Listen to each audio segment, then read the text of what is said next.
আসসালামু আলাইকুম। খামার তো সবাই করতে পারে, কিন্তু সবথেকে কষ্টের কাজ হচ্ছে মুরগি হোক পাখি হোক বিক্রির পরে এই ময়লা ফেলানো। এটা যে কি একটা বিরক্তের কাজ, যা বলার বাইরে শালার। কিন্তু এই জিনিসটা দিয়ে যদি ফসল চাষ করা যায়, সবজি টবজি লাগানো যায়, এত ভালো হয় যা বলার বাইরে। আমি গত বছর আমার রিজেক্টের মানে ডিমের পাখির ময়লা দিয়া টমেটো ক্ষেত করছিলাম।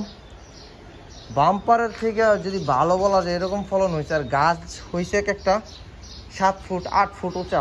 মানে সেটারা বলো যে মই দিয়া টমেটো পারতো, এরকম অবস্থা। আমার আসলে ওইভাবে জমি নাই, বাইরে জমি থাকলে আমি এগুলো দিয়া সবজি করতাম। প্রচুর হয়, কোনো মনে করেন কি বলে জোরই দেওয়া লাগে না, সার লাগে না, 1 টাকারও এগুলো দিয়া জমিটা চাষ করে যদি রোপণ করা যায় বাম্পার। ধান খেতে দিও, আমার নাই আসলে, যদি কারো লাগে আইসে নিয়ে যান ফ্রিতে, টাকা লাগবো না। আশেপাশে হইলে অন্তত নৌসুন্দির ভিতরে হইলে। আর যারা দূরে আছেন তারা চেষ্টা করেন আপনাদের আশেপাশে যদি থাকে এগুলো নিয়ে কাজে লাগাইতে খামারির। আমার একটাই লাভ, এটা হচ্ছে যে আমার কষ্ট ছাড়া খামারটা পরিষ্কার হবে। আর যারা নিবে তাদের সব লাভ, তাদের টাকা লাগবে না, কিছু লাগবে না। জমিতে যে পরিমাণে জোর হবে একবার দিলে মোটামুটি 3-4 মাস এই জোরেই চলবে।